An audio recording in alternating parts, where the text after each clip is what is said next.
creation story is a depiction, if that's the right word, of the nature and character of God in dealing with the human and the human experience, or the human through the human experience.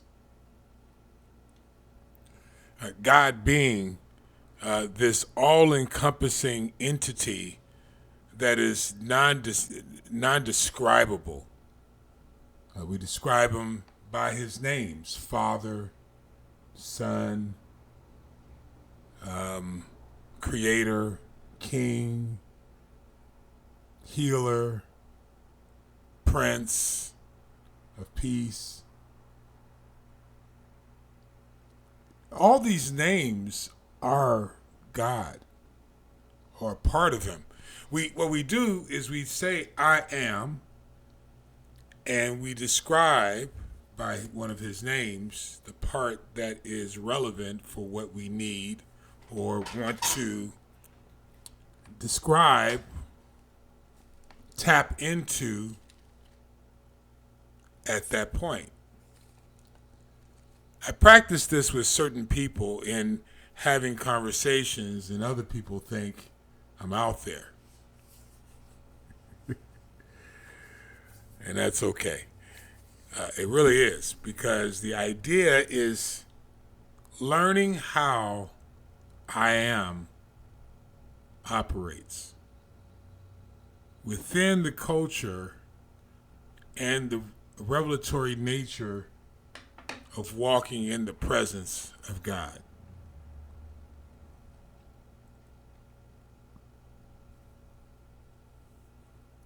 There are, and I don't want to discount where we're at in Genesis chapter 4, but we're going to kind of move on beyond Genesis chapter 4 and just touch Genesis 5, because now it's starting to get into genealogy.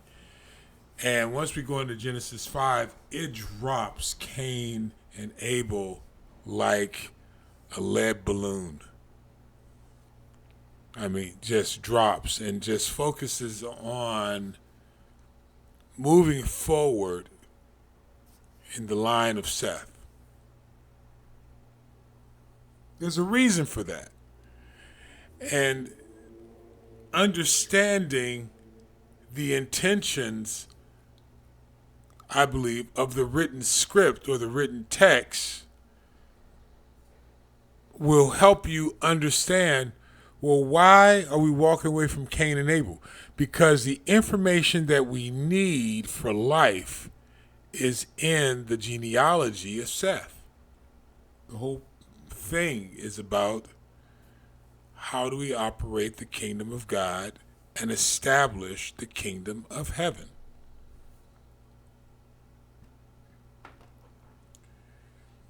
So my point in saying, well, part of my point in saying all this is I don't want to discount the Cain and Abel story, but what I was working at doing is showing you that the focus on the New Testament and Jesus is okay, but the same elements of the grace, the mercy, the blood sacrifice, everything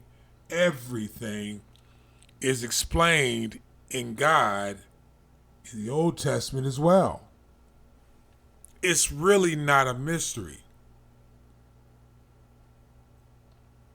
But and it was demonstrated in the lives of Cain and Abel. It was demonstrated in the life of Adam. And when I say Adam, I mean Adam and the woman. Because at a certain point, man began to call upon God instead of leaning on the leadership of Adam.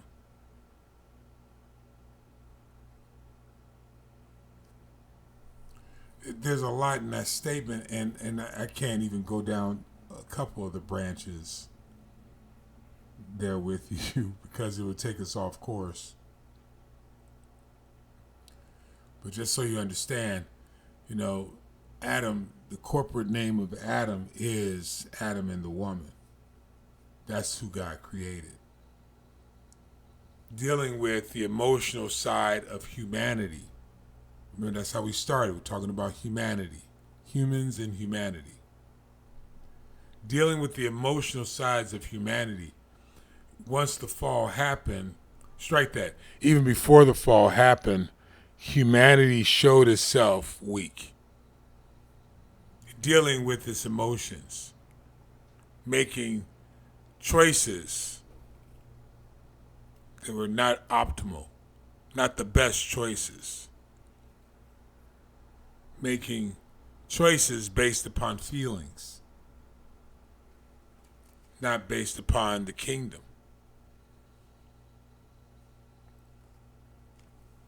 That's what we're dealing with. That is the Cain and Abel story. That is the Adam story. How do we make decisions that usher in the kingdom of heaven and allow us to best govern the kingdom of God, with the understanding that we're still dealing with our humanity? You're not going to be perfect. I am not going to be perfect. We're not going to be perfect. Adam had to deal with his humanity.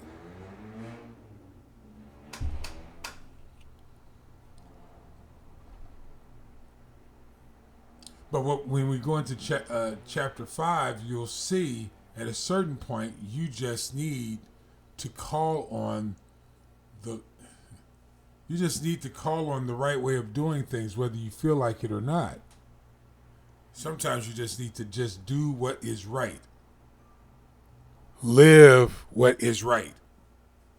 It is not based upon if I feel like getting up and going to a restaurant and eating pancakes, all you can eat, I may feel like doing that, but that is not even an option in my life, because pancakes have zero nutritional value and actually zaps the nutrition out of my body. I can't do that. Emotionally, I may want to do it, but physically and spiritually, I cannot do that. I have to make the intelligent decision, not the human. Physical desire to do. I'm using one example, and I'm hoping you can translate that into many ideas here. Some of you want to do things because you want to do them, not because it's the right thing to do. We're talking about the kingdom of God. Genesis chapter 4, verse 25, and Adam knew his wife again after Cain and Abel, and she bare a son, and called his name Seth. 8352 is the reference point there. Seth. It means set, mark, appoint. For God hath appointed me another seed instead of Abel, who had died because he was murdered by his brother, whom Cain slew. Verse 26, and Seth, to him also there was born a son, and called his name Enos, which is mortal.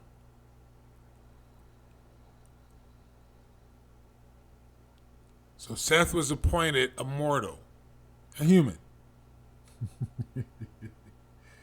Then began men to call upon the name of the Lord. That's the ending of Genesis chapter 4 in verse 26. In chapter 5, so let's put here Genesis 4, and let's go ahead off into 5, Genesis 4 and 5. Let's do that like that. Pull this out a little bit here. So, in Genesis chapter 5, it says, this, the book of the generations of Adam in the day that God created man in the likeness of God made he him. Verse 2. Male and female created he them and blessed them and called their name Adam.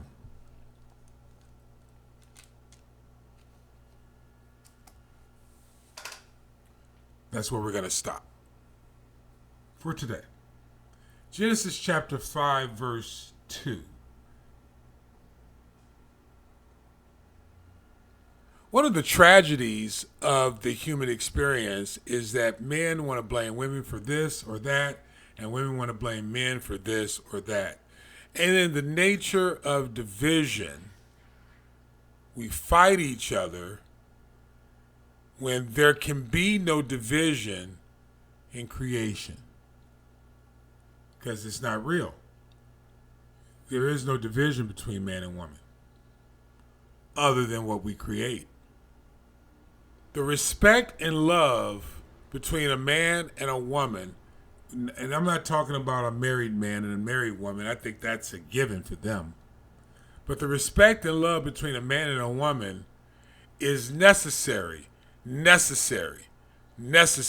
the male and the female, is necessary in any realm, any environment, whether in a personal home, socially, in business, wherever, for there to be proper multiplication where you're birthing a son. Now, we're saying son, but where you're birthing something that will produce something else. These are the principles. These are the principles. I'm trying to take this out of the emotional side of your brain and just ask you to look at the principles. Male, female, dominant, the dominant and the emotional coming together.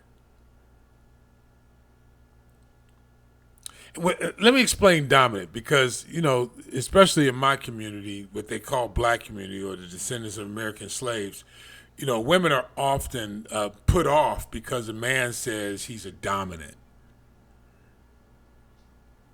This ain't got nothing to do with dominating a woman. He has a responsibility as a man. A male figure has a role. A woman figure has a role. That's why the enemy is trying to get rid of these roles. And what I mean by enemy, those who understand these roles are trying to get people with poor minds to think there are no roles, so that they can dominate them. There are roles to play. There are positions. And if you don't understand your position, and this is the beautiful part about I don't know if it's conversation or communication, is insecure people who don't understand their roles will blame other people or try to or put off on other people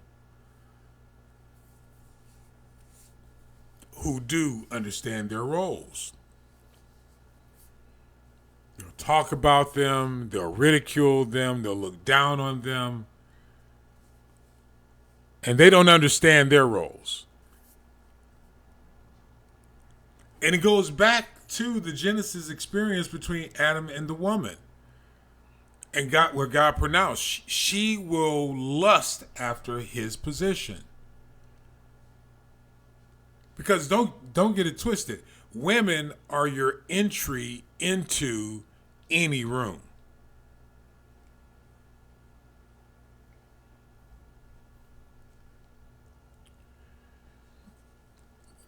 But the roles are, I know some beautiful, smart, intelligent women that look down on men who don't make as much money as they do. And they don't understand, I'm not going to say that they're supposed to, that God grants the man favor because of the woman.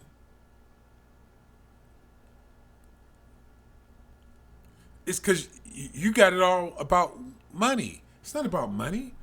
It's about the agreement between a man and a woman that brings multiplication and blessing and excess and access.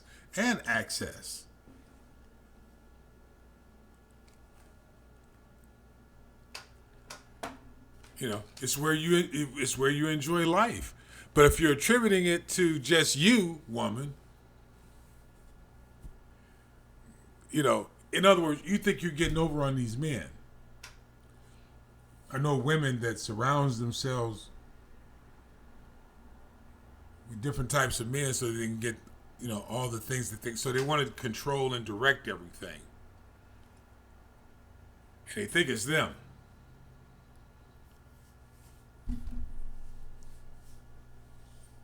As though they're getting over. You're not getting over. You're it's the natural order of things to have a male-female relationship. It is Adam. It's the natural order of things.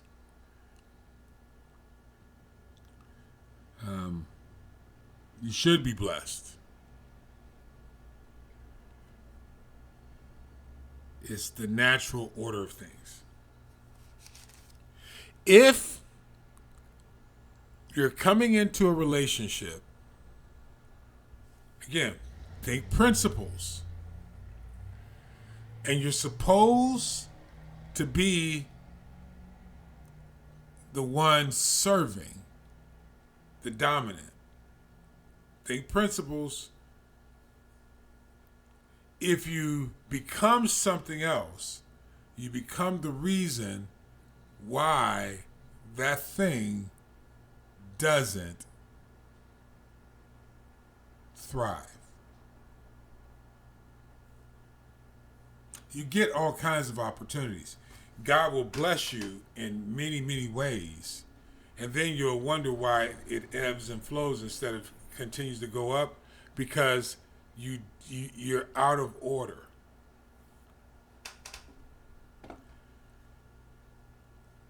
I gotta be careful. So I have to leave it there. I have to leave it there. But when Adam knew his wife again and bore Seth, set mark a point, and it goes right into the story of Seth bearing Enos, a son. Didn't even talk about Seth's wife. And he called his name Enos, and began men to call upon the name of the Lord for direction.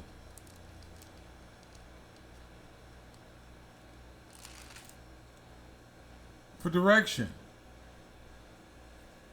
In verse 2 of Genesis 5. And I hope you're getting this, because I'm not sure I'm communicating it properly. Male and female created he them and blessed them and called their name Adam. In the day when there was no separation. So, no Cain, no Abel, no Adam, no Eve.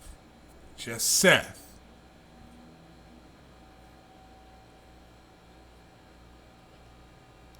Adam lived, verse 3, 130 years, begot his own likeness after his image, and called his name Seth.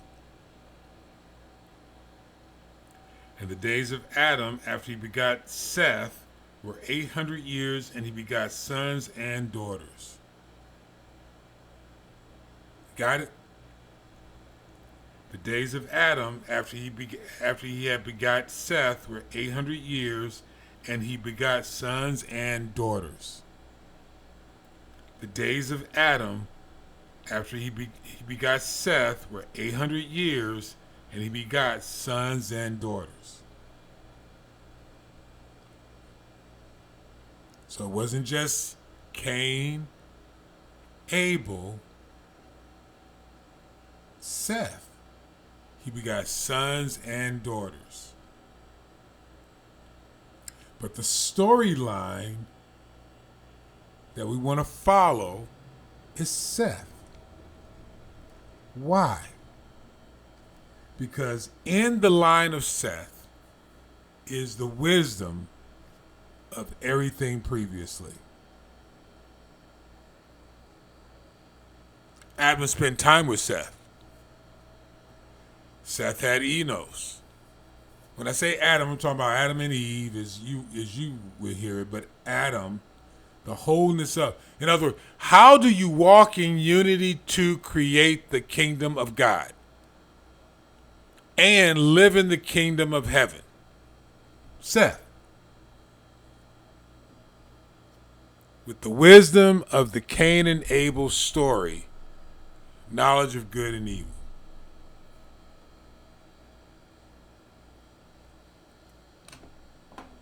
I'm not trying to complicate it. I'm actually trying to make it simple for you. You know, and again, this isn't about your theology or whatever. This is about picking up the principles of the kingdom of God, living true to the kingdom, and producing the kingdom of heaven where we can all live and thrive and not be jealous and angry and mad and whatever. It's living in order one with another, male and female. There is no competition. The world will try to divide us, but in the kingdom of heaven, where we're living according to the kingdom of God, we're set. We're set, we're marked, we're appointed, and we seek the face of the Lord in how he does things in the kingdom of God, living in the kingdom of heaven. If these videos are helpful to you, videos, podcasts, however you're listening to it or watching it, please like and share or subscribe. I would certainly appreciate that. If you want to consider donating, CashApp $TheMrPaulDozier, CashApp $TheMrPaulDozier, or for you in America, Zelle, paulcdozier@gmail.com. And thank you very much.